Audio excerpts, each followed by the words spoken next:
Hello' student, আজিৰ এই ভিডিঅ'টোত আজি অৰ্থাৎ 15/9/2025 তাৰিখে তিনিচুকীয়া জিলাত অনুষ্ঠিত হৈ যোৱা ক্লাছ 10ৰ হাফ ইয়াৰলি এক্সাম 2025ৰ মেথছৰ কুৱেশ্যন পেপাৰখন শ্বেয়াৰ কৰিব বিচাৰিছোঁ। আৰু তিনিচুকীয়া ডিষ্ট্ৰিক্টৰ ষ্টুডেণ্টসকলে MCQবিলাক কিমানখিনি শুদ্ধ হ'ল চেক কৰিব পাৰিবা। আৰু যিবিলাক ডিষ্ট্ৰিক্টত এতিয়াও ক্লাছ 10ৰ মেথছৰ এক্সাম হোৱা নাই হাফ ইয়াৰলিৰ, তো তেনে ষ্টুডেণ্টবিলাকে পেপাৰখন প্ৰেক্টিছ কৰিব পাৰিবা। এখন খুব সুন্দৰ প্ৰশ্ন, সম্পূৰ্ণ ভিডিঅ'টো চাবা, স্ক্ৰিপ্ট নকৰাকৈ। নিশ্চয় তোমালোকৰ হাফ ইয়াৰলি এক্সামৰ বাবে বহুখিনি হেল্প হ'ব। আৰু লগতে তোমালোকৰ স্কুলতো যেতিয়া হাফ ইয়াৰলি এক্সাম ষ্টাৰ্ট হ'ব, এনেদৰে কুৱেশ্যন পেপাৰবোৰ পাৰিলে মোৰ হোৱাটছআপ নম্বৰ দিবা, মই যিমানখিনি পাৰোঁ ছল্ভ কৰি দিম। তেতিয়াহ'লে আৰু আমি সময় ৱেষ্ট নকৰোঁ, কুৱেশ্যন পেপাৰখন ডিছকাছ কৰোঁ। তো ইয়াত মই বেছিকেলি MCQখিনি ডিছকাছ কৰিম। তাৰ মাজতে হয়তো এটা দুটা ভুলো হ'ব পাৰে। খুব লৰালৰিকৈ কুৱেশ্যন পেপাৰখন মই ছল্ভ কৰিবলৈ লৈছোঁ। আৰু ইয়াৰ এনচাৰসমূহ কৰি দেখাব পৰা নাই, তাৰ বাবে দুখিত, কাৰণ বেলেগ ডিষ্ট্ৰিক্টৰ পৰা কুৱেশ্যন পেপাৰ আহিছে, সকলোখিনি ছল্ভ কৰিব লাগিব। তো তোমালোকে MCQখিনি চাই যাবা তিনিচুকীয়া ডিষ্ট্ৰিক্টৰ ষ্টুডেণ্টসকলে। আৰু বাকী ষ্টুডেণ্টসকলে কুৱেশ্যন পেপাৰখন প্ৰেক্টিছ কৰিবা, তোমালোকৰ হাফ ইয়াৰলি এক্সামৰ বাবে নিশ্চয় বহুখিনি হেল্প হ'ব। তো কুৱেশ্যন নম্বৰ 1ত দিছে m² আৰু m+1² মাজত কেইটা স্বাভাৱিক সংখ্যা আছে।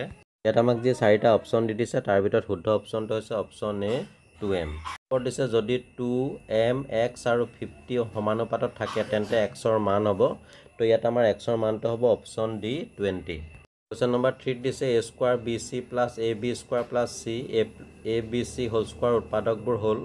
তো ইয়াত আমাক অপশ্যনসমূহ দি দিছে, তাৰ ভিতৰত শুদ্ধ অপশ্যনটো হৈছে, অৰ্থাৎ ইয়াৰ উৎপাদকটো হৈছে option B abc ab + bc + ca।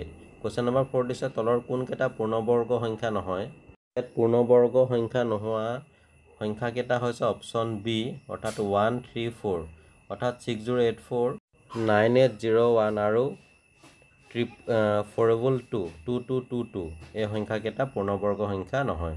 Question number 5ত দুটা উক্তি দিছে, উক্তিকেইটাৰ ভিতৰত কোনটো শুদ্ধ কোনটো অশুদ্ধ আমি ক'ব লাগে। তো 1 নম্বৰ উক্তিটো দিছে 2 to the power 0 × 3 to the power 0 × 4 to the power মান হ'ব 1। এই উক্তিটো সত্য হয়।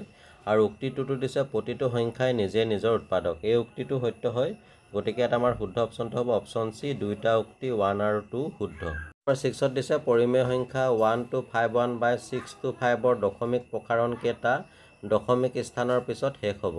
ইয়াত আমাৰ শুদ্ধ অপশ্যনটো হৈছে অপশ্যন C 4, অৰ্থাৎ উক্ত সংখ্যাটোৰ দশমিক প্ৰসাৰণ 4টা দশমিক স্থানৰ পিছত শেষ হ'ব।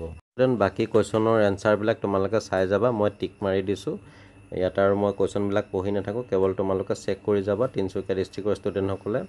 আৰু বাকীসকলেও চাই যাবা, এখন খুব সুন্দৰ প্ৰশ্ন হয়, নিশ্চয় তোমালোকৰ বাবে হেল্প হ'ব।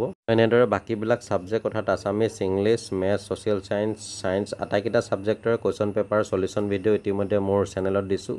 যদি তোমালোকে চোৱা নাই চাব পাৰিবা, ডেছক্ৰিপশ্যনত লিংকটো দি দিছোঁ, বা চেনেল পেজত গৈও চাব পাৰিবা।